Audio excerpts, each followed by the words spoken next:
Good morning, everyone. It is 9:31. I hate being late, but we're a moment late. I'll open the Committee on Commerce and welcome the committee members and everyone on this lovely Tuesday morning. If I could get a motion to go into executive session. So moved. And all in favor, please Aye. say aye. All right, any opposed? We are in executive session and we've got some bills before us this morning that we can move along and get over to the House or to Finance, as the case may be. And I think each of you has the list of bills to consider this morning. So let's start with Senate Bill 444. And this is prohibiting the use of animal testing when other comparable methods are available. And there is an amendment to this after listening to some folks and trying to make this a better bill, Amendment 725S, coming from me. And it does a couple of things to make this a little more palatable. It strips out the ban on selling products on the shelf and is a little less restrictive on biomedical research. There were some issues raised around that. And that's the type of research we don't really want to shut down. So if you look at the amendment on page 2, lines 10 through 13, you'll see that language. I do think it's an improvement on the initial bill and open to discussion or a motion. Mr. Chair, I would move ought to pass on 482. Okay, I'll second that. All right. And then we have the amendment itself, 725S. I'll go ahead and move that. I'll second it. All right. So we have a motion and a second on the amendment. Any discussion? All right, all in favor of Amendment 725S, please say aye. Aye. Any opposed? All right. And any discussion on the underlying bill? Seeing none, all in favor, please say aye. Aye. Any opposed? We have a motion for consent. I'll second. All in favor? Aye. Aye. Any opposed? All right, and I'll take this one out here. All right, next up, we have a fun one. Senate Bill 482, establishing consumer protections for digital access transaction kiosks. And this has been, yes, you understand. This has been an exciting bill to work through. And there is an amendment from me, 742, that changes the transaction limit to $2,000 and puts in a 14-day refund period. I think it's a decent compromise, at least from where I sit, but I know there are some concerns around that compromise. So could we get a motion on Senate Bill 482? I'll move ought to pass, Mr. Chairman. Okay, I'll second it. all right. And I will move Amendment 742. Do we have a second? Second it. All right, we have a second. Mr. Chairman, Yes, sir. I'd like to further move, let me find it in the bill. We amend the amendment we just taken. I think that the 14 days is too far in the refund policy, and I would urge the committee to consider a 5-day window. 5 days, 5 business days. I gotta find the actual where in the bill is what line we're talking about here. I think, that's been one of the trickiest parts of this because of the nature of Bitcoin. And I think we might have discussed, at least I know I discussed with some folks, the idea that with a car, it's 3 days, right? You could sort of change your mind. Is that right, Senator Fenton? Depends, I would actually push for a longer period than what you have. I would think 20 or 25 days would be better. However, I'll settle with this, but I think shortening it would be dangerous. Okay. All right. Other comments? I mean, this is the central bone of contention, I think. We heard testimony from relatives or from folks who've been involved in these scams that sometimes it takes a billing cycle to review a credit card statement. But we also heard testimony from industry that it's basically impossible to operate a business having to hold funds in escrow for so long. Yeah. So that's the balance, and I think that's what we're going to have. The risk is that we end up with nothing, and the legislation goes nowhere, and we don't get any protections in place. So for purposes of advancing this discussion from this body, I think it's important that we get something done. So I'll support moving the bill along. All right, Senator Murphy, are you talking about 5 business days? Or just 5 days? Well, the original language was 14 days. Correct. So I would have said 5 days, 5 calendar days. Okay. If you want to use business days, Mr. Chairman, I would suggest probably 3 business days. But, you know, it looks like in the amendment, looking at line 1 on page 3, Mm-hmm.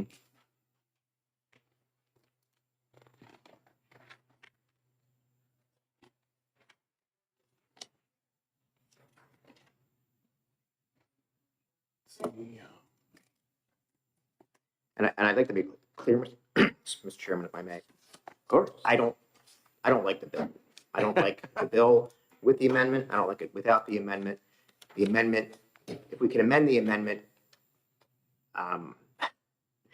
you know, I've been upfront with everyone that I think it's rather condescending, and it regulates a business that doesn't need to be regulated, and there's not much you can do to get me to support this bill on the floor. But if it has the votes to pass, and maybe it does, I'd like to improve it as best we can. And reducing that 14 days to something more reasonable would be better. So 5 days. 5 days.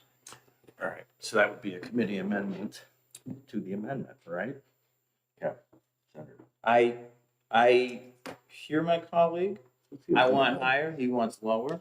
And I think this amendment lands right in the middle of those two. Okay. So I am for the amendment as is. I think it's a good compromise between, you know, high and low, and I'd like to see this amendment pass and move this bill along. Okay.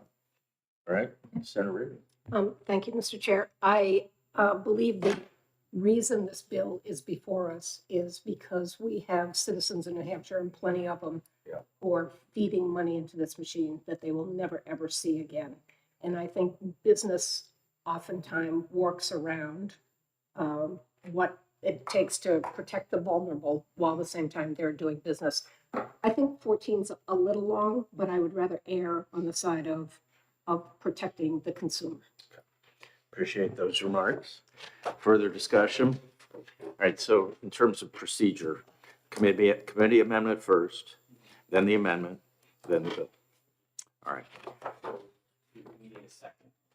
I'll second it. All right. So first vote will be on the committee amendment. All in favor, please say aye. Aye. Any opposed? No. Okay. And now the amendment itself. We have a motion. We have a motion on the amendment, don't we, Aaron? Yes. Yes. Any further discussion on the amendment? Seeing none, all in favor of the amendment, please say aye. Aye. Any opposed? And then the bill itself, 482. Mr. Chairman, Yes, sir. if I may be able to say it, I just want to be clear. The stories that we heard are very touching. Yes. My position against the bill is based on my basic principle that we should not be legislating common sense, and we should not protect people from making bad decisions. Right. And there are sadly people that are in a position where they need protection, but that's not our place. And so with respect, that's why I'm voting against the bill. All right, I understand that sentiment. Thank you. Okay.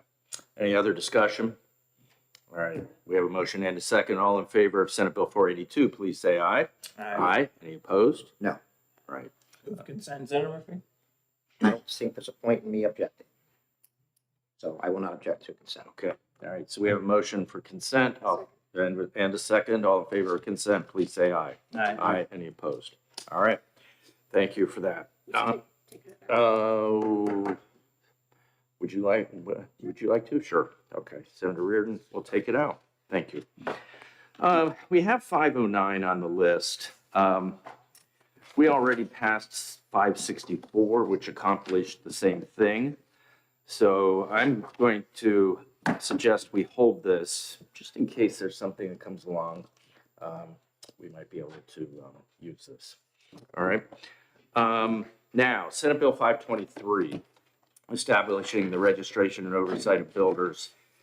This one's been interesting, and in testimony and in discussions outside of committee, it became clear that maybe we weren't quite where we needed to be on this. So I have an amendment. Do we have that amendment? Yes.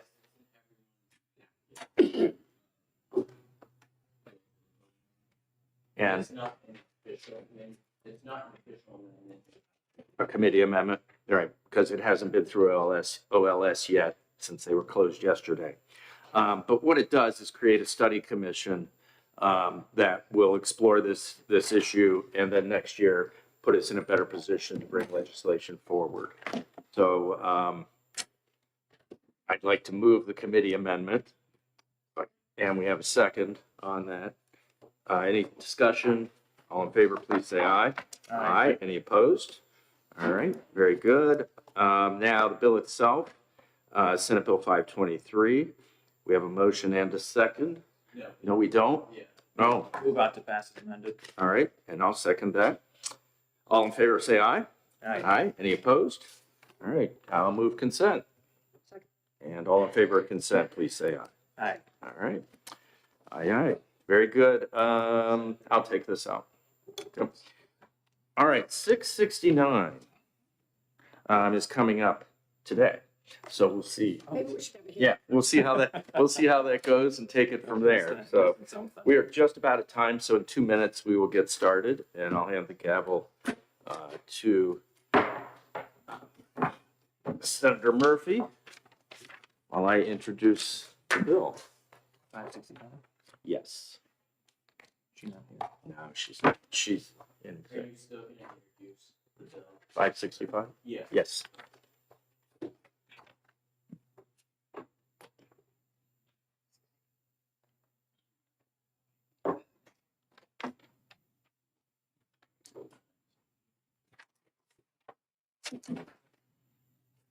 What was it?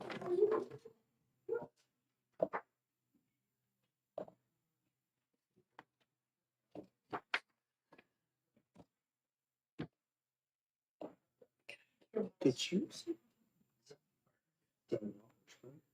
No. You didn't?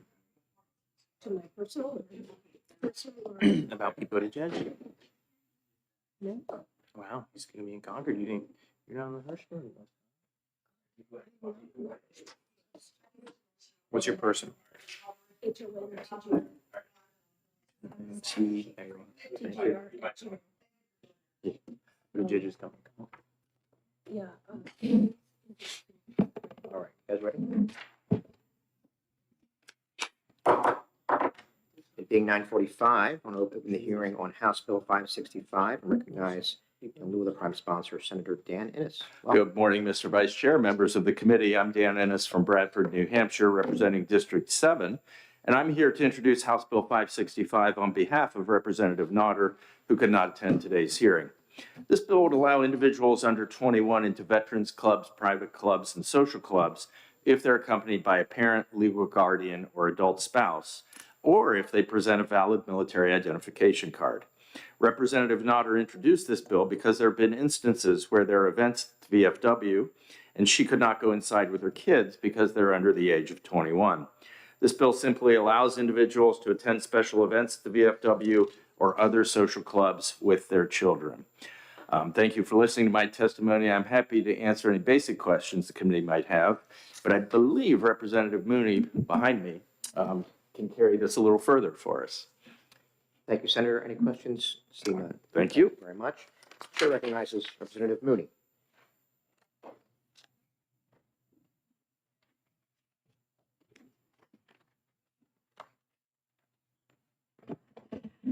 Thank you, Mr. Chairman and senators on the committee. For the record, my name is Maureen Mooney, State Representative from Hillsborough County District 12, the town of Merrimack.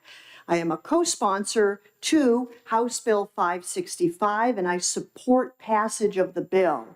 I appreciate Senator Innes introducing this bill and being in support. Just a little bit of background. This bill came to us from a constituent at the behest of the Merrimack VFW. The bill passed out of the House Commerce Committee 16-1. and the full House on a voice vote appearing on the consent calendar.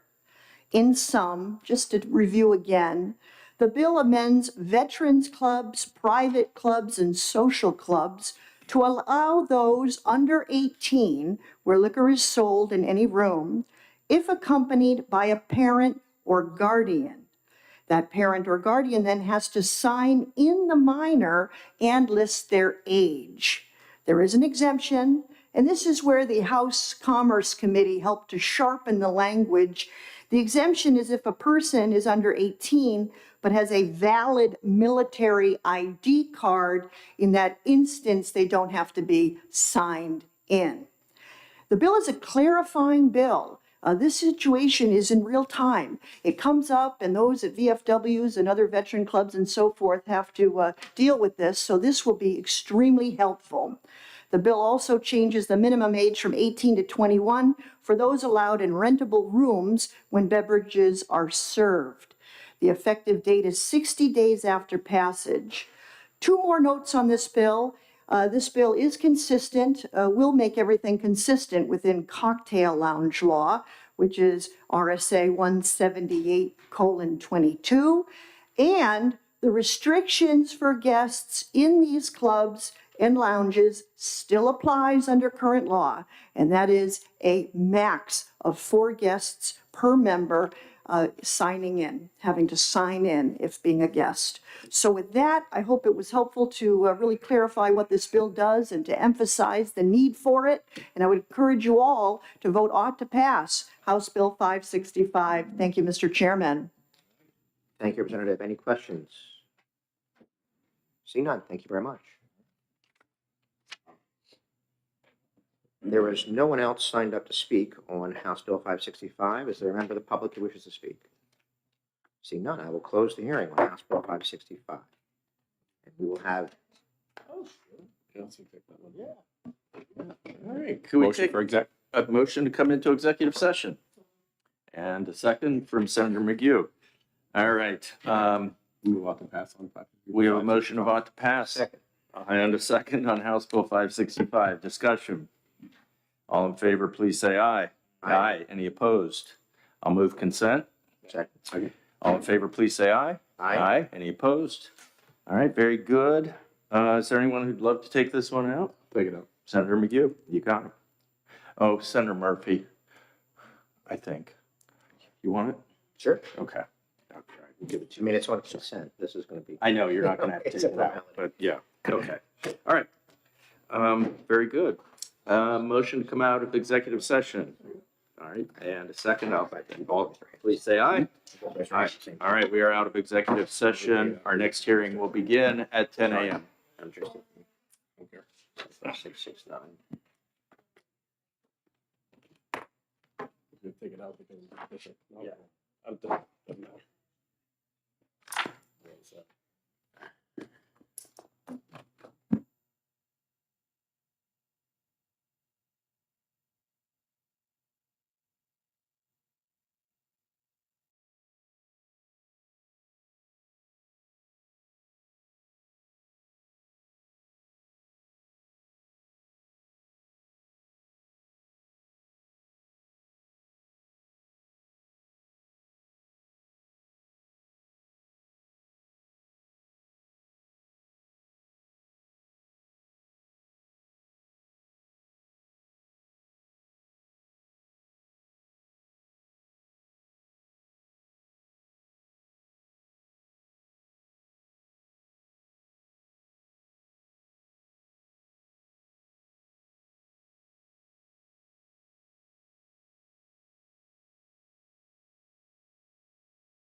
open the hearing on Senate Bill 669. And welcome Senator Perkins Coca. Yes, thank you. Good morning, Senator.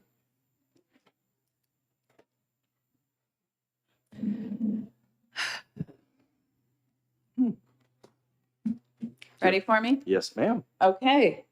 Good morning. Thank you, Mr. Chair and members of the committee, honorable members of the committee. For the record, I am Senator Rebecca Perkins Coca, representing District 21, comprised of Portsmouth and the surrounding towns.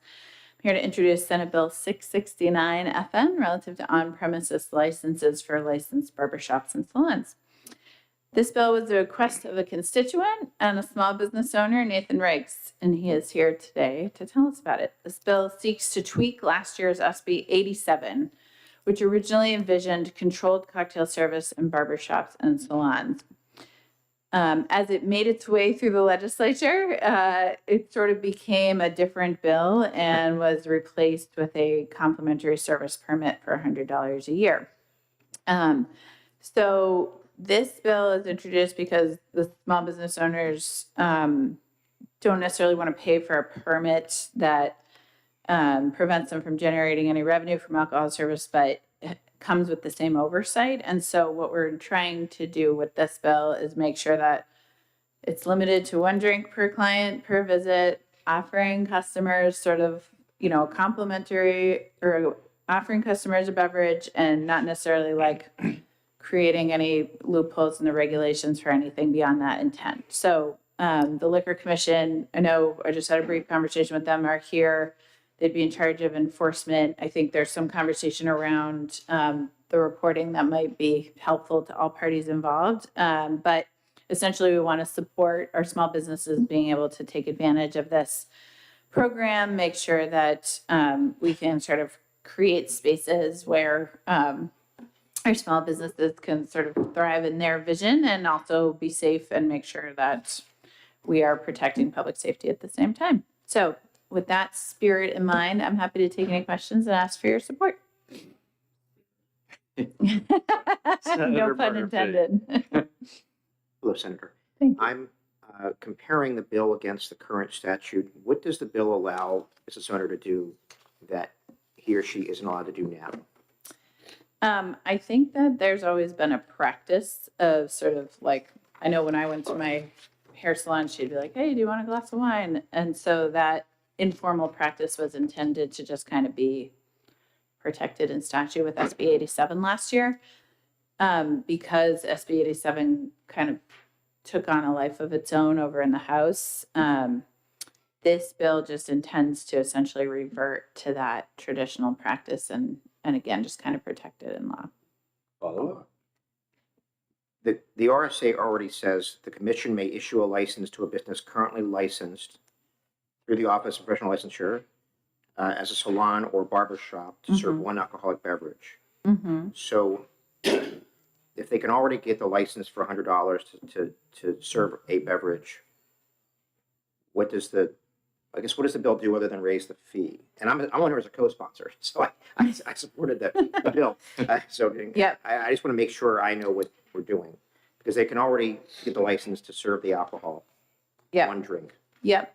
I think that as written, what we want to make sure we have in here is also the protection on age, right? So there's the 21 age here.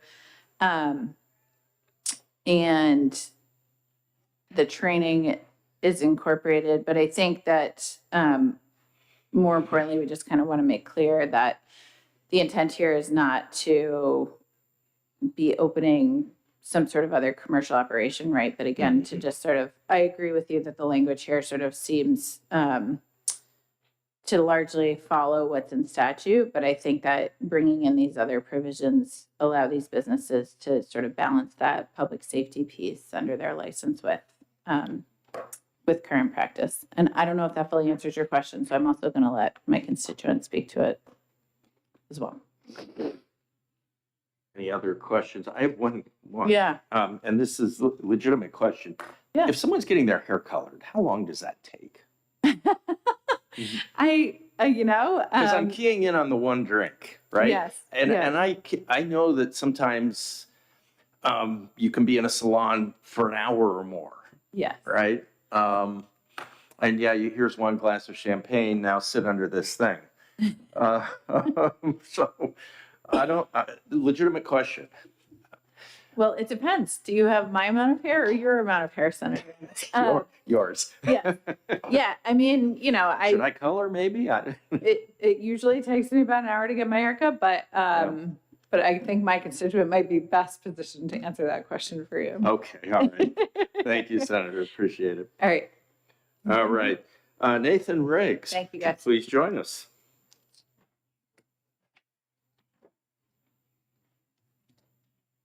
Good morning. Good morning. Just have a quick statement I'll read. Chairman and members of the committee, my name is Nathan Riggs. I'm the owner of Scuttlebutt Barbershop in Portsmouth. I appreciate the opportunity to speak in support of creating a cocktail lounge permit for service establishments. The proposal allows licensed barbershops, salons, and spas to responsibly serve one alcoholic beverage per adult client, only during an appointment under Liquor Commission oversight. New Hampshire depends heavily on Liquor Commission revenue, but profits have flattened in recent years. The permit provides a modest, practical way to generate new non-tax revenue without raising property taxes or meals and rooms taxes. The safeguards are clear: mandatory ID checks, responsible beverage service training, no happy hours, no promotions, no bar-style activity. And I want to stress this point. This is not meant to cut into restaurant or bar profits.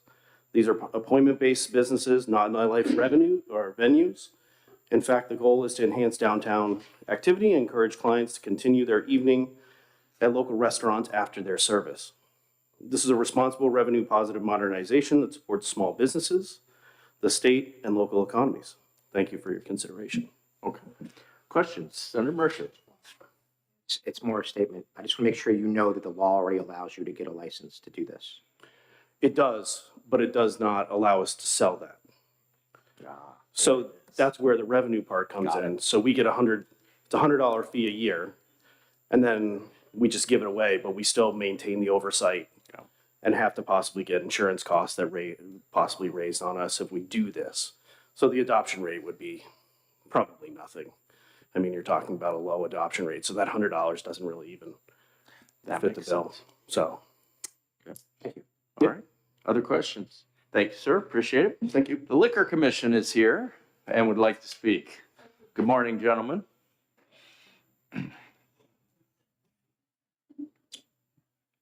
Morning, Mr. Chairman. Good morning. And honorable committee members. For the record, Mark Armaganian, Director of Enforcement and Licensing for the Liquor Commission. Here with me today is Lieutenant Matt Culver, who is in charge of our licensing division. A couple things on this bill. Again, like the senator said, this takes last year's bill up a notch. It's nice, not only former licensees, but current licensees on this commission, that we're all speaking the same language here. This, just a little background, this license was asked, license type was asked by us last year. What happened over COVID, when we were trying to open the industry back up again, we had a couple of salons that actually asked to extend their areas outside, their serving areas. Of course, we sat back and said, you're not a licensee. You can't extend anything that you don't have to begin with. And we were getting a lot of complaints about a culture that has been around for years. I think a lot of you here know I'm a girl dad. I get the haircut thing, and it's about 3 hours, sometimes 3.5 hours. So we did not want to bite into that culture. We just wanted to make sure that this industry had the proper licensure to do what they wanted to do. So we worked hard with at the House at the time and came up with our version of what initially was close to this bill, but both bodies did not want the high licensure fees, and that's where the $100 came from. There are a couple things that minor things, but a couple pertinent things that I'd leave up to Matt to describe. And actually, we came up here if you have any questions to ask us. All right. Go ahead. Thank you. Thank you, Mr. Chairman, committee members. The question was asked, what changes in this bill? Comparing the original, what is the current law and what the bill updates. To answer that question specifically, it does increase the fee from $100 to $480. We currently have 7 active barbershop licenses with 17 pending right now, or in some stage of their licensure process. It does keep many of the restrictions in place in the original bill, but does require certain reporting requirements from the commission that I believe are could be a little repetitive in the reporting that we already report on, as well as identifying the mandatory training requirements in the bill, which we would recommend be changed to be consistent with all of our other training in 178 paragraph, or 178.2 paragraph 1, referring to our management training seminar, instead of the language in the current bill now, which is the responsible service training. Okay. Senator Murphy. Hello. Line 19 and 20 obligates the commission to perform an annual inspection of the licensee's facility. Is there any other kind of license that you have to inspect annually? Thank you for the question, Senator. We do inspect all of our licenses, all 6,400 licenses on an annual basis. Oh, I remember that at the hotel. Yeah. that's good to know. Other questions? One more Yes, question. please. The gentleman who spoke before you indicated that he believed the bill would allow him to sell alcohol, but it looks to me like lines 6 and 7 would still require it to be given away for free. Correct. I believe there was different versions of this bill prior to the one that you're seeing right now. But this version does say provide liquor for free. Thanks. Senator, if I can give some background on that. In full disclosure, the sponsor of this bill last year was Chairman Hunt of the House. His mindset to this was, if it's free, there's not going to be any revenue. No, there won't be an incentive to over-service because you're giving the alcohol away. You know how we feel about free alcohol. But that was the version that passed, and that was his mindset. Whether right or wrong, it has some validity to it. You're going to lose money if you give too much of this away, and it was a hurdle, if you will, or a means of creating a ceiling that there wouldn't be, hopefully not over service. That was the only reason for it. I would imagine there'd be a tip involved if it's free. Yes. Question, thank you. Thank you, and Lieutenant Culver, you brought up training. Just to clarify a little bit, what's the training requirement under this that a shop owner would have to do? Thank you, Senator. It would be our management training seminar. So we offer many different types of training that could be considered responsible service training, but the legislative mandate is the management training seminar. Follow up. So that's to say the person that owns the shop probably is trained. Is there any training requirement for anybody else that's in the shop? It's the owner of the shop or their designee. So they could designate who would be responsible for the sale and service of the alcohol. There is currently no other requirement for servers to get training in the state. We do offer the servers many forms of training. Thank you. Just to follow up, does that person have to be on site? A trained person always have to be on site, or no? The requirement for that is a designated person in charge. So if the owner were to designate, say, a manager to attend the management training seminar, they would be designated as the person in charge and required to be on the premises. Thank you. Senator Murphy. Chairman, for your patience. So I'm aware, I've followed this whole issue for the last few years. For many years, it's been common practice for barbershops and salons to have alcohol just for regular customers. Best of your recollection, has the commission ever cited anybody for doing that? Thank you for your question, Senator. Not under my administration. But again, like I said earlier, this license type was brought about because under the criminal code, selling alcohol without a license or giving away alcohol without a license is a felony. So we felt in good faith, our best option was to create a license, get them into compliance, and be a good partner. That's all. Felony. Okay. So if I could, I need to go back in time and remember back when we had a small inn, sort of a B&B type thing. What were the requirements for us there? I think no, I'm not going to say it. What were the requirements there? I don't want to be a felon. Statute of limitations has run out. Yeah. If you want to go ahead with that, Matt. As I recall, we didn't need a license. Is that right? Or did we have one? I honestly can't remember. It's been so long ago. It's been 13 years. You should have had a license. Yeah, I think we must have. I know we had one at the hotel. So and that's really where this came about. The provision of the statutes that require any business that's registered through the Secretary of State to obtain a license to sell, serve, or otherwise handle alcohol, and it's very strict, whether it's direct or indirect. So if you're registered with the Secretary of State as a business and you plan to serve alcohol, you must obtain a license. Yeah. So we became aware that many of these barbershops and salons were serving alcohol without the license. Right. This provided them a legal path to continue their business models. Okay. Your specific question on what the requirements of your license would have been, it would depend on how you were licensed. If you were licensed as a bed and breakfast or We were. Yeah. a restaurant. Yeah. Yeah, so the bed and breakfast falls under two categories, and that's the full service restaurant. You can serve beer, wine, or Yeah, liquor. We didn't have that.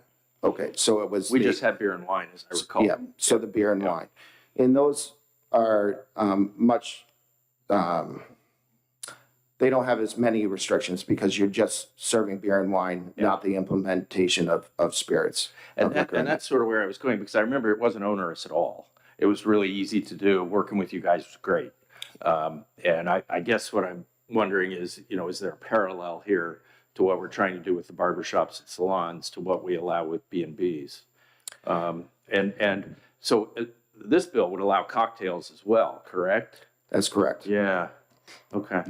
Because if we pulled that back a little bit to just beer and wine, is there more flexibility with that one? I seem to recall there was. And there is, and that was a conversation last year. Okay. Okay. To make it easier. Yeah. I think what you'll find is the complaints, this was all complaint based. We didn't go searching for this. Yeah.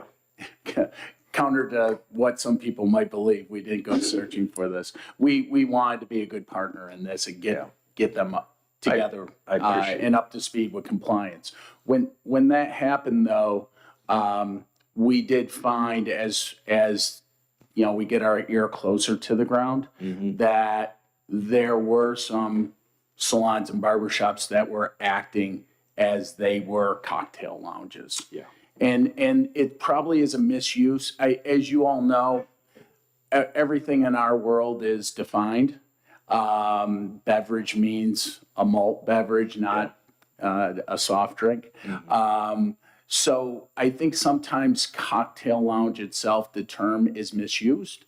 But at the end of the day, it raises our eyebrows because if you're saying you want to be a cocktail lounge or fall within that, you're creating those extra set of rules that now exist.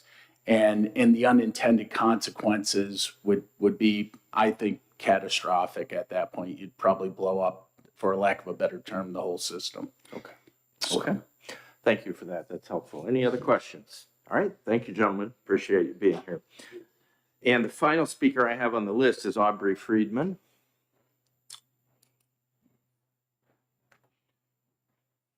Good morning. Good morning, Mr. Chairman, committee members, Aubrey Friedman. I live in Bridgewater. I speak in opposition to this bill. I testified on the bill last year, SB 87. I understood the problem and, they were trying to solve it. People have been doing this for years and we just want to make it legal so that they're not running afoul of the law. And that made sense. And they passed the bill and I think the problem has been solved. Now this bill, well, first let's talk about the fee. What data is there to show? Do we have a public safety problem here? Are there been a lot of traffic accidents caused by people drinking after going to the barber shops or salons? This is public safety. And also, the gentleman who just spoke, I believe it was the same gentleman, he spoke last year, and I want to quote something he said. Let's license them so they are not doing anything illegally. Whatever those nominal fees are to do it, let's get it done. So I agree with that 100%. But a 500%, almost 500% increase is not a nominal fee. That's a lot of money. Also, this bill has added about extra things, training, paperwork, reports, inspections. These are small businesses, and we should be supporting them by letting them operate easier with less red tape, less regulations. And this adds, in my opinion, red tape and it's going in the wrong direction. I think the law is reasonable the way it is now. There doesn't seem to be, I don't think it's a public safety issue, and that's why I think we don't need the bill, and that's why I oppose it. Thank you. All right. Thank you for that. Other questions? Appreciate your testimony. Thank you. Thank you. All right. Is there anyone else who would like to speak on Senate Bill 669? All right. Seeing none, I will close the hearing on Senate Bill 669. And in just a moment, we will open the hearing on, by my right sheet here, the next bill, 529, House Bill 529, also involving the Liquor Commission. That's great.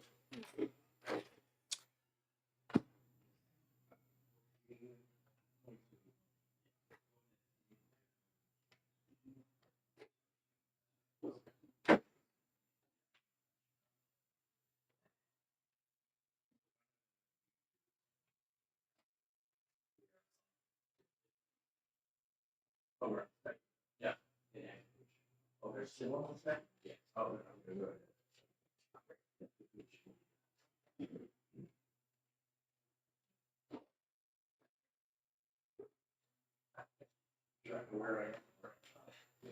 All right. Are you ready? I am. Okay. We're going to go ahead and open the hearing on House Bill 529. And do we have anyone to introduce this one? I'm not sure I see anyone. All right. Well, then let me handle that. 520. There's a companion bill to pass. Do you want to introduce that? All right, go right ahead. Yeah, go. All right, Senator McHugh is going to Senator McHugh is going to introduce House Bill 529.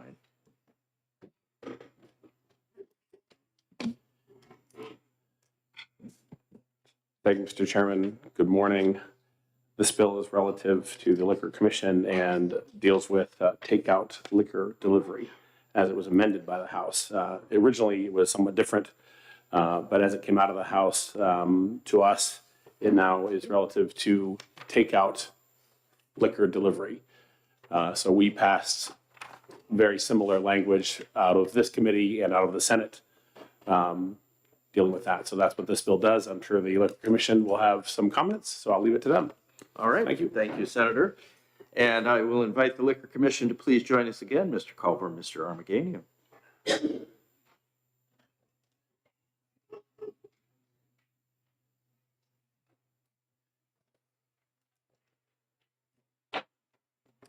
Good morning again, Mr. Welcome Chairman, back. Yes. honorable commission members.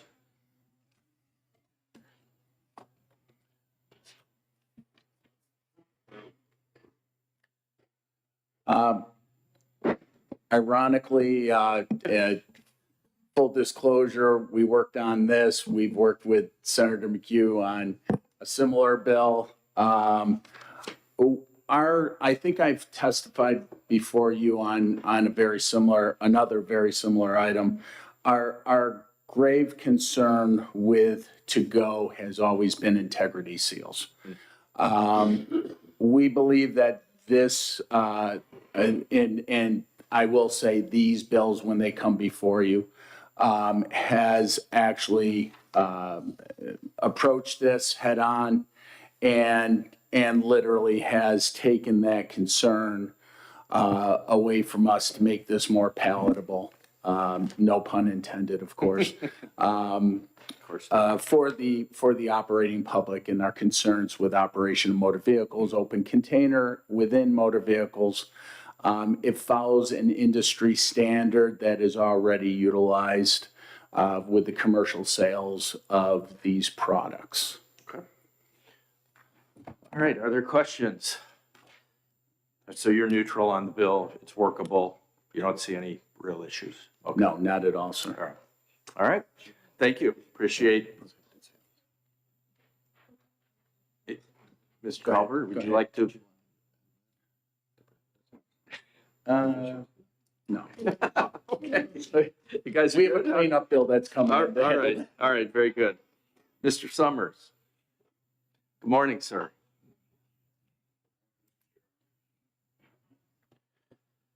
For the record, Mike Summers with the New Hampshire Lodging and Restaurant Association here in strong support of this bill. This bill actually has a rather long history. This started out as carryover from last session. This bill was worked on for the better part of 2 years now between our industry, the Liquor Commission, and legislative folks. So a lot of good work has come out of this. I think there's a lot of good controls in place, and I think this makes a lot of sense.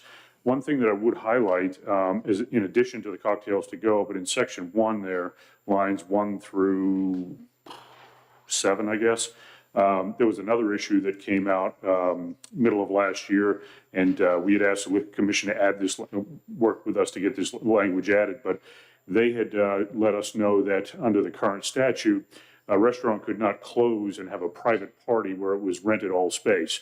So this actually, with working with them, allows a restaurant to do that, because that's a pretty common practice in our industry. So it was a little bit silly that we couldn't do that, or people were in violation of the statute. So just want to draw attention to the fact that that is another section that is in this. So we really have two parts of this that we are very supportive of. So with that, I'm happy to try to answer any questions, and thank you for your time.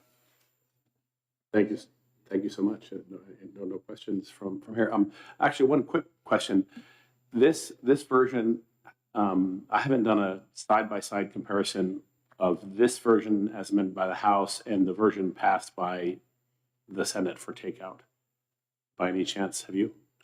I have to a degree. What I will say is I think this version works better.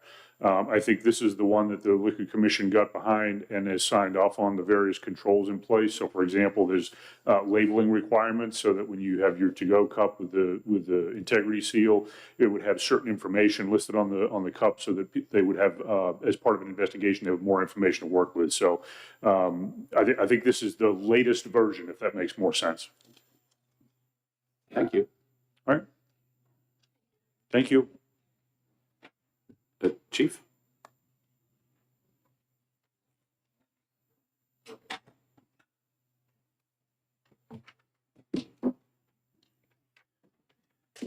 Thank you, and I'll apologize, this was my confusion. So being the three versions of this going through, I didn't realize that this is our cleanup bill coming out of the House. So it does have other stuff. When you mention Senator side by side, you'll see that there's some penalty stuff that the House is looking to put back in on the backside of this bill that we support, that is necessary. Other questions? questions? Seeing none. Thank you very much, Joe. Chair recognizes Mike Summers. You already spoke. Is there anyone else who has not spoken on this bill that would like to? Seeing none. Close the hearing on House Bill 529.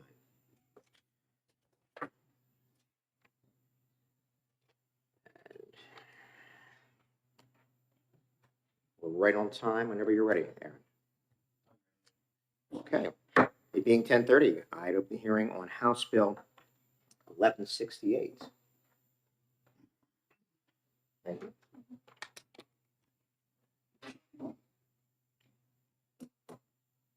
And recognize the prime sponsor, Representative Labrie. Welcome. Thank you, Mr. Chair, members of the committee. For the record, my name is Representative Brian Labrie from Bedford, and I'm here today to introduce House Bill 1168. Under existing law, an employee or the Department of Labor can file a wage claim up to 36 months after the wages were originally due. Notably, 3 years is a fairly significant look-back period. However, once the claim is filed, the employer is only granted 10 days to locate records, investigate the claim, retrace steps, file a formal objection, and then mail it back to the department. This proposed modification is a straightforward common sense adjustment. It simply extends the response window from 10 days to 30 days. Here's why it matters. When a claim pertains to the events of 2 or 3 years ago, documentation is very rarely sitting on the corner of a manager's desk. These records are often archived off sites or stored in legacy digital systems or filed away in a dusty storage tote. Moreover, small businesses don't have dedicated HR departments, some small businesses, and frankly, 10 days, which includes weekends, and mail transit time is often insufficient to conduct a thorough and accurate internal audit. Existing timeline of 30 days ensures that the Department of Labor receives a more accurate information and the employers have a fair opportunity to present their side of the case too. In conclusion, if we allow a 3-year window for a claim to be initiated, it's only fair and equitable to allow the employer more than 10 business days to respond. The bill does not change the outcome of valid claims. It simply ensures the process is handled with diligence and accuracy that a potentially 36-month look back would warrant. So I respectfully urge the committee to consider the stretched human resources of New Hampshire small businesses. And with that, I'll attempt to answer any questions that you have. Thank you, Representative. Any questions from the committee? See none. Thank you very much. Thank you. Chair recognize Aubrey Friedman. Welcome back, Mr. Friedman. Mr. Chairman, committee members, Aubrey Friedman, live in Bridgewater. This bill I support. The statute of limitations goes back to 3 years, and that's a long time for, and apparently claims are actually filed pretty close to that period. So that's not really reasonable to just give the company 10 days to respond. And if you look through the RSA section 275, there's a couple different clauses or parts in there that, for example, 275-57, 275-41A, where they give 30 days when they're talking about time to do things. So, and in fact, if you even look at this section that pertains to this bill, RSA 275-51V or 5, if there's a hearing and then the government officials have to, make a decision, they get 30 days to make the decision. So 30 days is pretty typical, and I think it should apply in this situation too. Also, we're talking about larger companies can handle if it were 10 days. They've got HR, accountants, and lawyers, access, and all. They have more resources, but for a smaller company, this might be a problem to, especially on an older claim going back a couple of years, to quickly, 10 days is pretty rushy, and they might just figure, the heck with it, I just don't have time to, or the resources to get into this if it's a small company, and they might just not respond, and then justice is actually not served. They'll end up paying for wages that they were not, it really wasn't the right thing, but you know, you have to figure the cost of doing things and getting in trouble and so forth, and they just might throw in the towel and just not respond, and that's not right. It actually puts smaller companies at a disadvantage by only having 10 days. Big companies can do it. And lastly, as was mentioned, that's the only thing this bill is changing, just increasing by 20 days the amount of time to respond to a claim. Everything else, the normal worker protections remain in place. It's just extra time for, and I think especially for smaller employers would be rather important. I think it's reasonable, and that's why I support the bill. Thank you. Thank you, Mr. Friedman. Any questions? Seeing none, thank you very much. Chair will recognize Danielle Albert from the Department of Labor.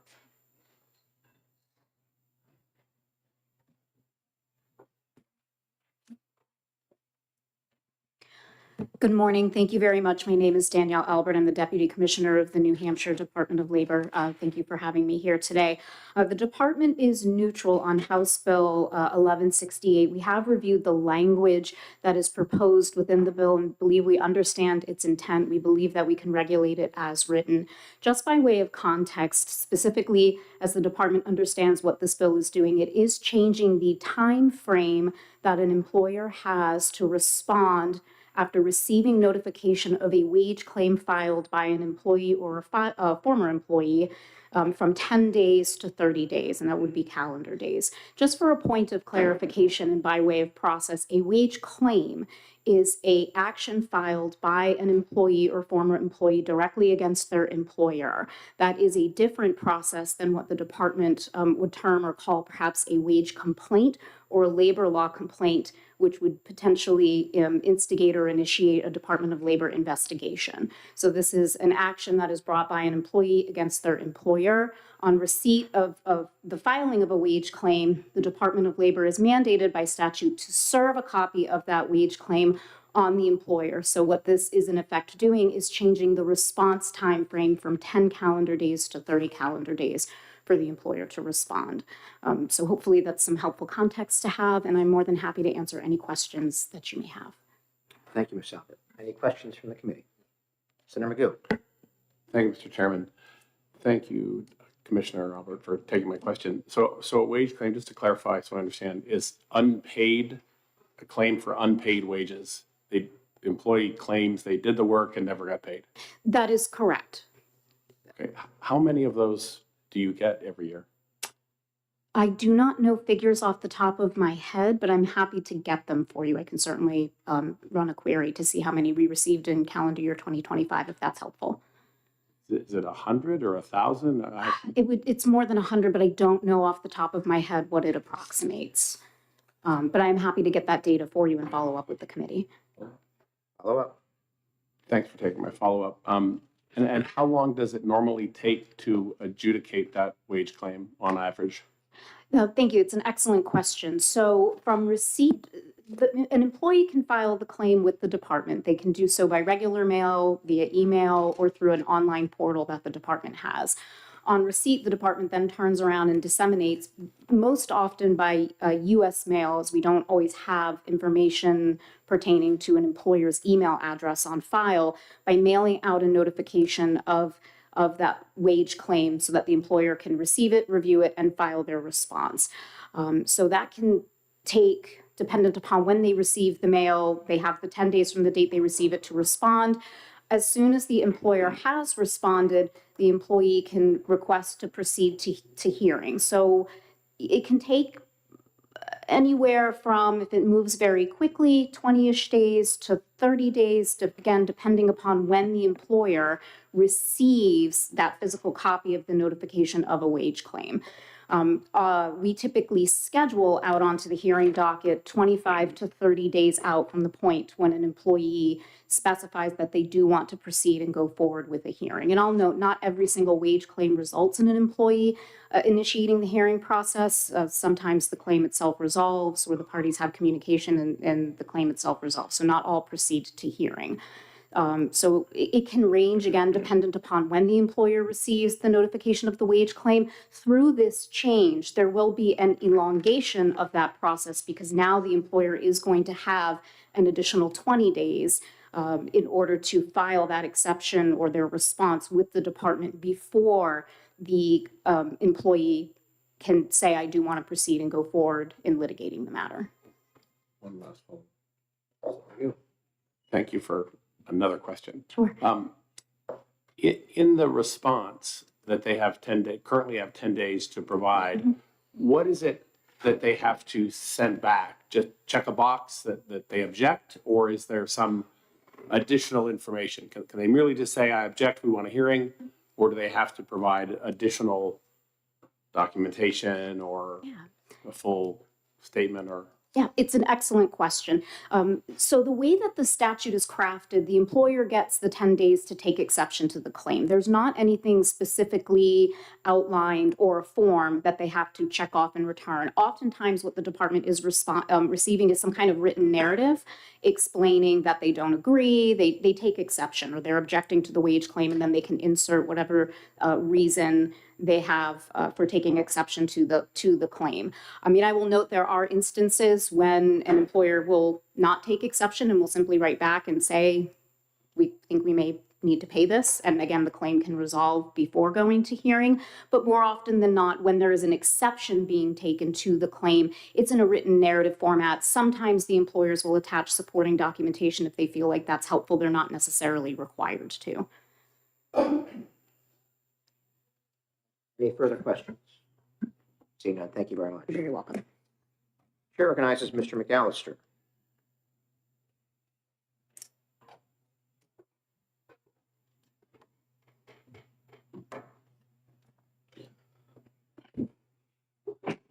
Good morning, Mr. Chairman and the honorable members of the committee. For the record, my name is John McAllister, and I serve as Secretary Treasurer of the Professional Firefighters of New Hampshire. We represent over 2,000 active and retired firefighters, dispatchers, and emergency paramedics throughout the state of New Hampshire. I'm here today to speak in opposition of House Bill 1168. This bill extends the time for an employee to object to a wage claim from 10 days to 30 days. That may sound like a minor technical change, but for those in the fire service, it may have real consequences. Consequences that can have a significant impact on our members. Currently, if a member has questions regarding their pay, they can file a wage claim with the Department of Labor, and at that point, their employee will have a response within 10 days. If that answer is not suitable for the employee, they are then able to request a hearing with the Department of Labor. Delaying that process an additional 20 days could result in financial hardship for our members who are already trying to make ends meet.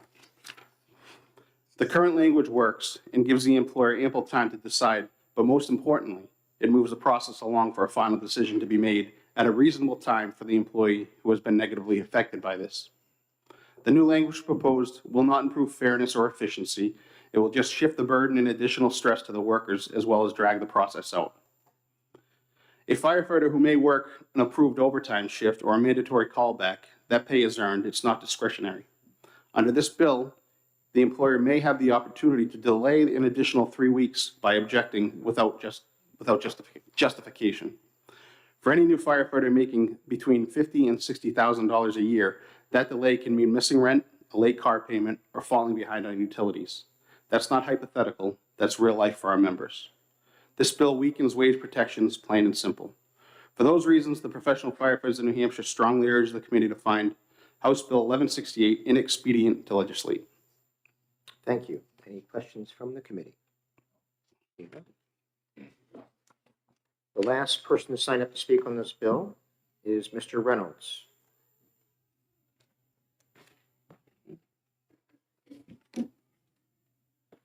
Thank you, Mr. Chairman, members of the committee. Appreciate the opportunity to comment today. My name is John Reynolds. I'm the State Director for the National Federation of Independent Business in New Hampshire. We represent more than 1,700 small businesses across the state. Our members are typically very small. 90% have fewer than 20 employees. And to the point that Representative Labrie and previous testifier said, they're often running the business side by side with their employees while also managing the books, doing payroll, doing HR, doing accounting, and everything else that goes into keeping the business going.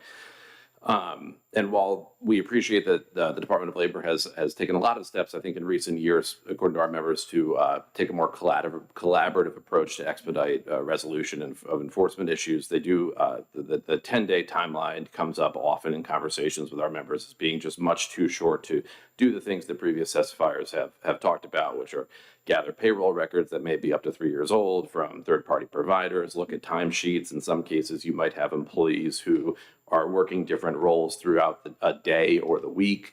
And so they might be paid at different rates. So you have to go back and look at the actual project records to determine what rate of pay they had earned.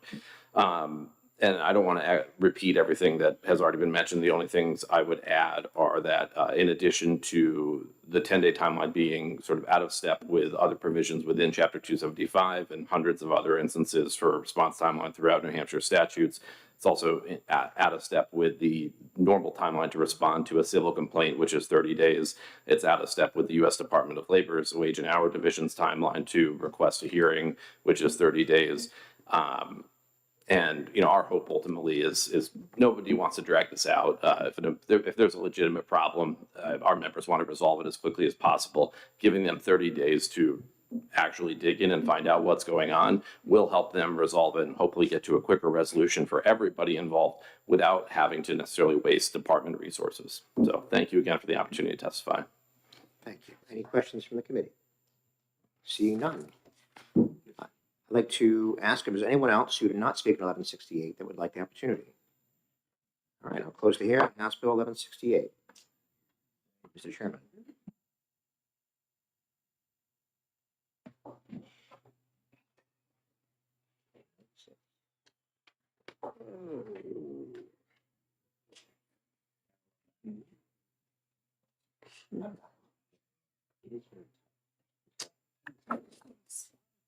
Right. Aaron is the representative here. Sure. Oh, he signed up. Yes, yes, he is. Okay, got it.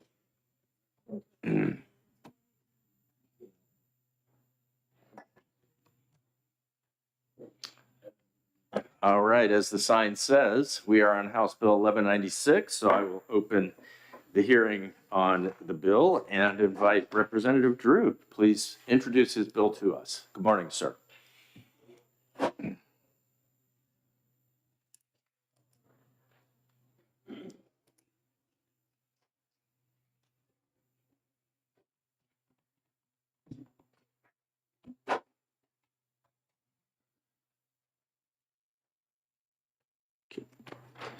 Thank you, Mr. Chair, Senators.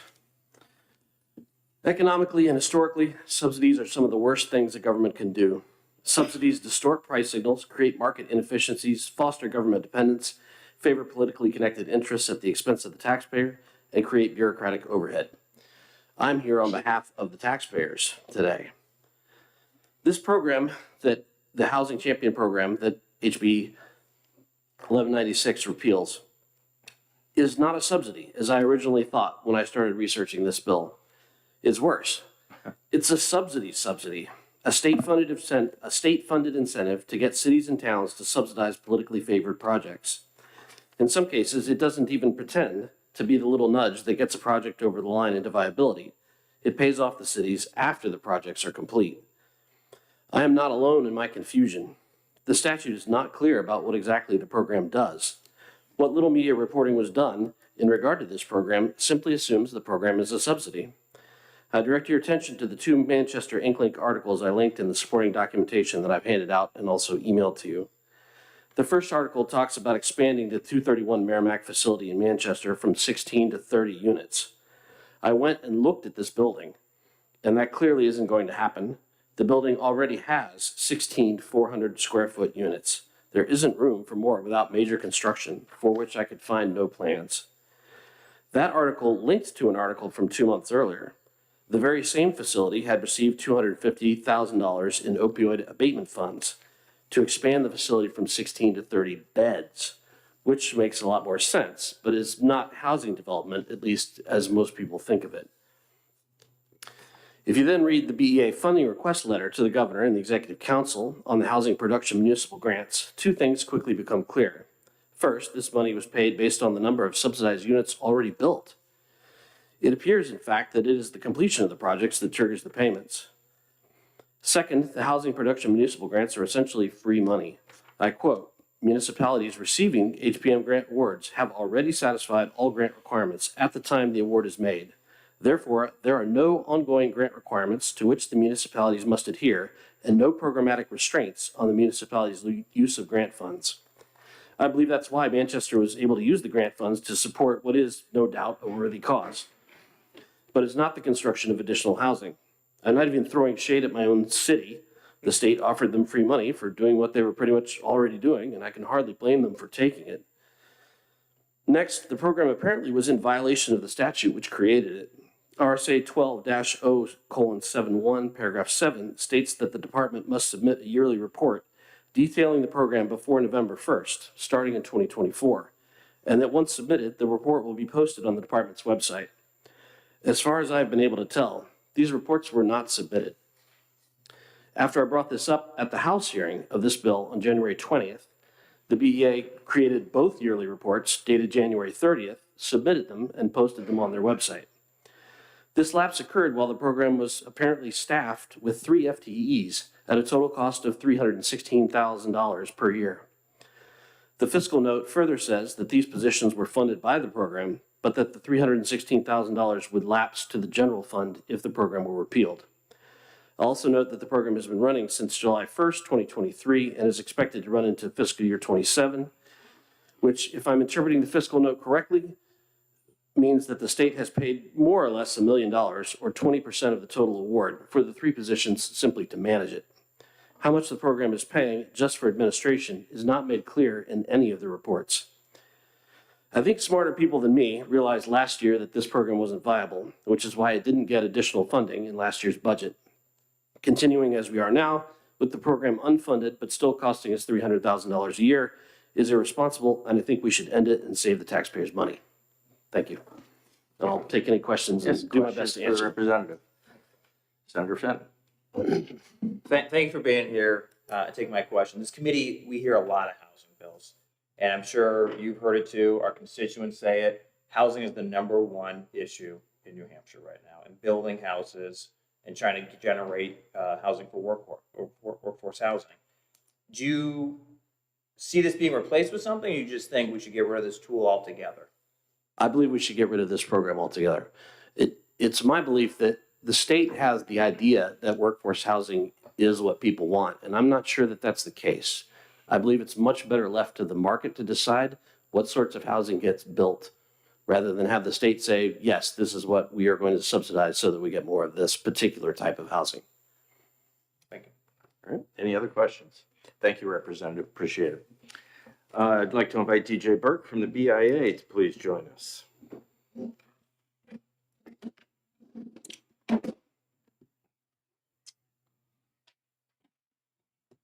Good morning.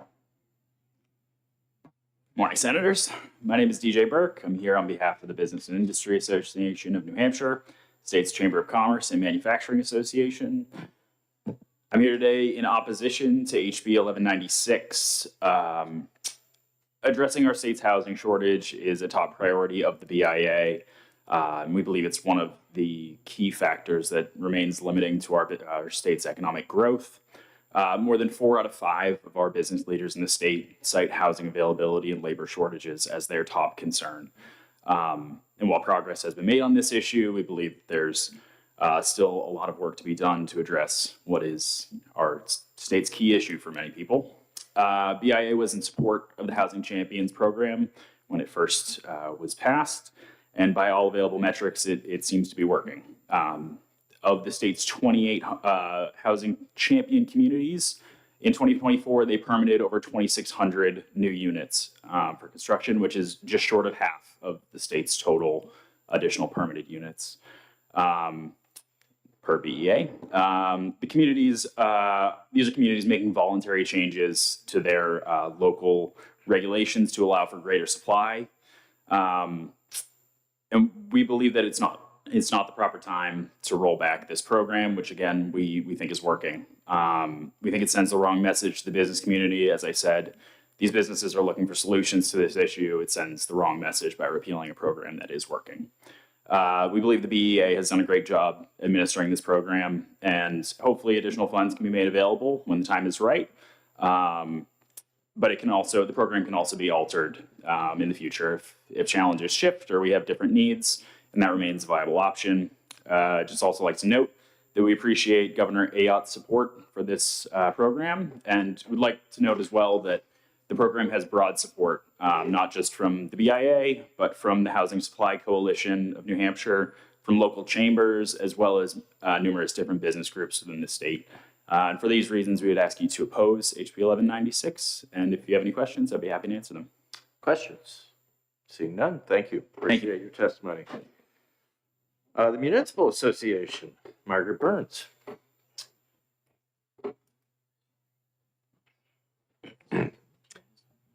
Good morning. Welcome back. Good morning. Thank you very much. Margaret Burns, representing the New Hampshire Municipal Association, here in opposition this morning to House Bill 1196, which repeals the state's so far successful Housing Champions program that is frankly still in its infancy, only created in 2023, after which rules had to be determined before the program could officially launch. We saw, as Mr. Burke previously testified, that in really its first year of life in the state of New Hampshire, that municipalities that were designated as housing champions did account for a significant share of housing unit permits that were successfully granted. And so in its short life of less than 3 years, it has proven to be a successful program. And if we give it more time and additional funding, when funding becomes available, I think we will see that the program will continue to be successful. The language in this particular bill is also concerning because, as per the fiscal note from the BEA, it calls into question whether this is just a repeal for the future or whether it's also going to jeopardize about $2.6 million already obligated in grant funds to current housing champion municipalities. So we have concerns with impacts for the future of the program, as well as for municipalities who have already received designation and believe that they are receiving grant funding for that designation. I would close by adding that NHMA views this program as more than just a grant program for municipalities. It is also a recognition that there is a need for state and municipal partnership in tackling the housing shortage, and it was a huge step forward when it was established in 2023.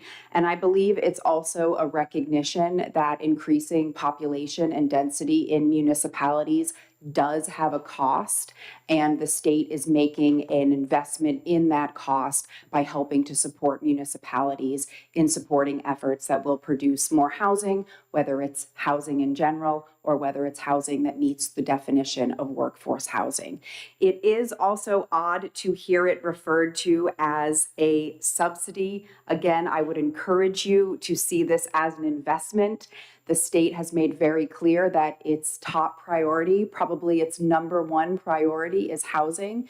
And when we put forth priorities that we want to address, it's important to also put forth funding and investment into those priorities. So I urge you not to recommend this bill for passage and to keep the Housing Champions program intact. Thank you. Thank you. Questions? Seeing none, Thank you. appreciate it. Nick Taylor, New Hampshire Housing Action.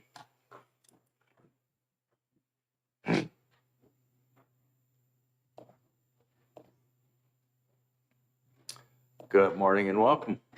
Good morning, Chairman Ennis and members of the committee. For the record, Nick Taylor, Director of Housing Action New Hampshire. We're Pro Homes statewide advocacy organization. We're also in opposition to this proposal for a lot of the reasons that were mentioned already. We think this is a really straightforward program that is working right now, is that we should be incentivizing and rewarding communities that are taking the right step. If we're going to be spending money on infrastructure investments, it should go to communities that are actually building housing and creating the regulatory reforms to allow that to happen. As was mentioned, the program is new. The history stretches back a little bit longer. It originally was proposed as part of Governor Sununu's housing task force back in 2019 and has finally went into implementation and effect in the 2023 state budget.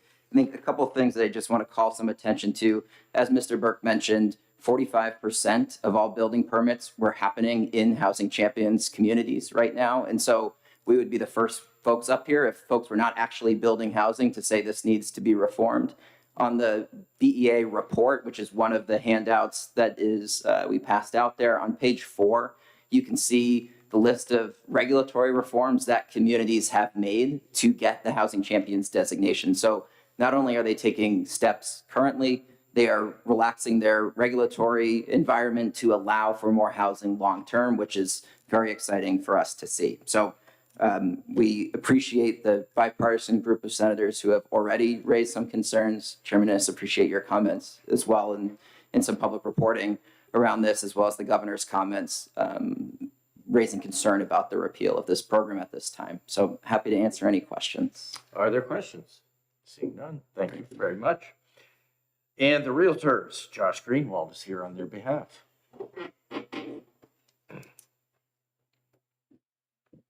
Yes, good morning. Thank you, Mr. Chairman and members of the committee. My name is Joshua Greenwald. I'm broker owner of the Greenwald Realty Group in Keene, New Hampshire, but I'm here as your 2026 New Hampshire Association of Realtors president. And speaking on behalf of the realtors across the state, we oppose House Bill 1196. First, I want to commend the legislature and particularly this committee for its continued leadership in expanding private property rights and reducing unnecessary barriers to housing construction. These efforts are essential to restoring balance to New Hampshire's housing market. To be clear, we firmly believe that the most effective long-term solution to New Hampshire's housing shortage is to expand private property rights and allow the private sector to respond to the market demand. The Housing Champions Program complements these legislative efforts by encouraging municipalities to embrace solutions, share successful approaches, and foster a culture of housing opportunity rather than housing resistance. It also helps create partnerships between state governments, local officials, employers, and community leaders, all working toward the shared goal of ensuring that New Hampshire remains a place where people can afford to live, work, and raise their families. Now, I was born and raised in Keene. It was a long drive this morning in the snow. Yes, it was. My brokerage is in the heart of Keene, and I've seen firsthand the efforts that the city of Keene has made over the last 2 years to combat the housing shortage. I appreciate programs like the Housing Champions Initiative and recognize their importance.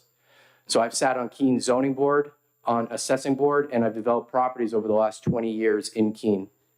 I have seen a sizable and extremely noticeable change in how the city of Keene is conducting business in terms of housing development. The Housing Champions Program is an important part of that effort. Using the funding, the city of Keene was able to draft significant amendments to the city's zoning and land use regulations to encourage housing development, such as adopting a cottage court overlay district, which has really taken off in the last 2 years.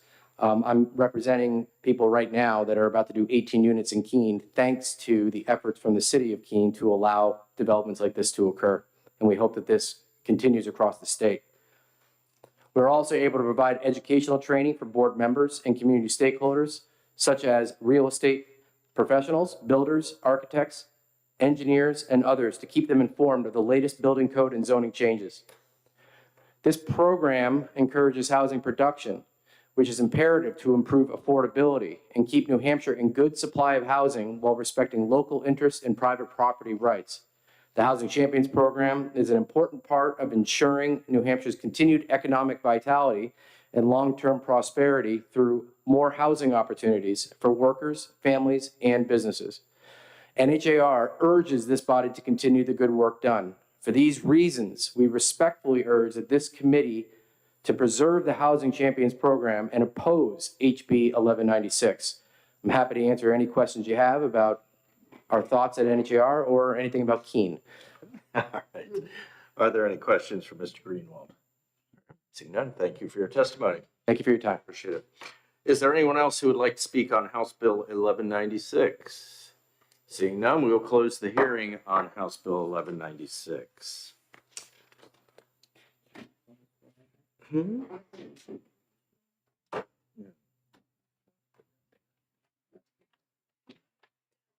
But I do want to look at a couple of others. I'd take a motion to go into executive session if someone would like to move that. All right, we have a motion and a second. All in favor, please say aye. Aye. Any opposed? All right, we are in executive session, and I'd like to bring up Senate Bill 669, and I would like to offer an ought-to-pass motion on that bill. And we have a second discussion.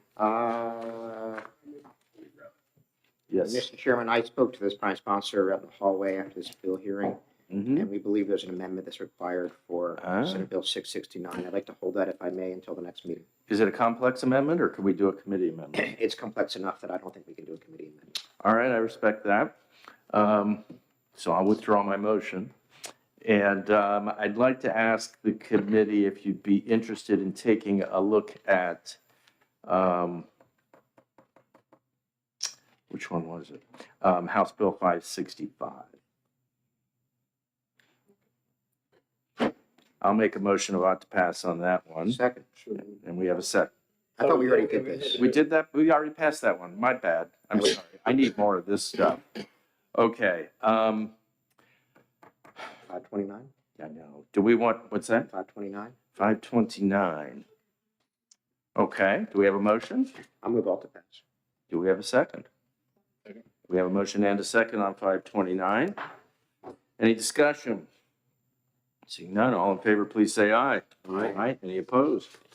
All right, that one passes. Consent? We have a motion to consent. I'll second. All in favor, please say aye. Aye. Any opposed? All right, very good. Yeah. I'll take that one. Do we want to look at 1196 today, or do you want to let that one wait a little bit? I let that stew. Pardon? Let that stew. Let that stew? 1168. Yeah. Which one? 1168. Okay. Do we have a motion on 1168? I'll move all to pass. And we have a motion about to pass on 1168. I will second that. May I speak to it? You may. As a small business operator, I can tell you this is often an issue. You know, small businesses do not have HR departments. Right. The operator is the HR department. They're also legal, they're also repair, they're also the dishwasher, they do it all. And 10 days is just not enough time. It's never been enough time. But it's especially bad now because mail is taking longer. The mail in Manchester area, for example, isn't going to Manchester now. It goes all the way to Massachusetts. It gets sorted. So mail takes a few extra days. So if the Labor Department puts something in the mail on a Thursday, it's not going to get to the operator until Monday or Tuesday. And he's got to allow time for it to get back to the department. So really, you only have a 2-day window, realistically. And what happens if the operator's on vacation? What if, God forbid, the guy took a day or two off, come back, it's too late. So, you know, if not 30 days, then I would really look for a bump to 20 at least if the committee's not willing to support 30. But I think 30 days is quite reasonable and it matches the amount of time that's throughout the labor statutes in other places. Okay. Senator. Thank you, Mr. Chairman. I think 10 days is a short time. I have run my own business and played all of those roles also, but my wage and payroll data was always intact. I knew exactly what it was and where it was, especially 3 years back, not that long a time in my business. I think 30 days is a long time when it is a low-income earner who's waiting for money that they are owed. And I would rather err on the side of making sure somebody was paid than a business person had to set something else aside in order to address that wage claim. So I would rather compromise someplace between 10 and 30 days. And it looks like we stick to calendar days in this. I'd be happy with 15 or 20. That's currently I'm sorry, Mr. Chairman. No, go right ahead. It's currently at using calendar days. In the interest of compromise, I would support 20 days. Okay. If that would be amenable. Senator Fenton, you have a business as well. Any thoughts? You know, I missed the hearing on this, so I didn't get to hear the testimony. I'm okay with the 30 days personally. Senator Murphy alluded to, you know, wage claims can be scary for small businesses, whether you're right or wrong.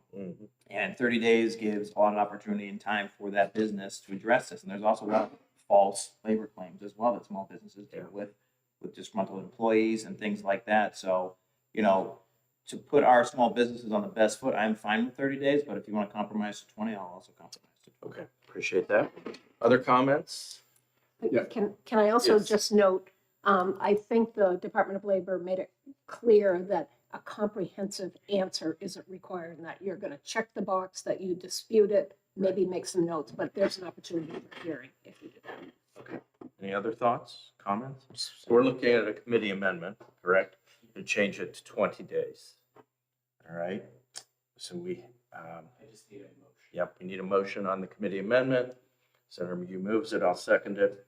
Senator McHugh has comments. Oh, you have a comment? I'm sorry. Just a comment. So once I'm a co-sponsor, but once I've learned that it's an employee waiting to be paid, Mhm. that really does call into question how long should they wait. So my pointed questions were how much information the employer have to go dig up. Can they just check a box and go to a hearing like Senator Reardon said? So striking a balance is really important. So 21 days, 21 if it's, you know, number of weeks, or 20 or whatever is important.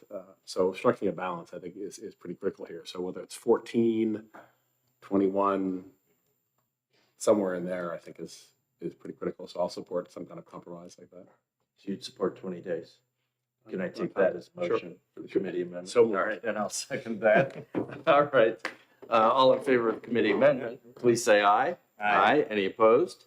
All right, and all in favor of the bill, 1168, please say aye. Aye. Aye. Any opposed? Do we have a motion for consent? So moved. Second. All in favor, please say aye. Aye. Aye. Any opposed? All right. With that, I think our I'll take that one out. I think our business of the day is done, unless there's another issue like to be discussed. Move we come out of exec. All right, I'll second that. All in favor, please say aye. Aye. Aye. Any opposed? We are out of executive session. Motion to adjourn. Moved. All right, and a second. All in favor, please say aye. Aye. Aye. We are adjourned. Thank you all very much. Pretty productive day.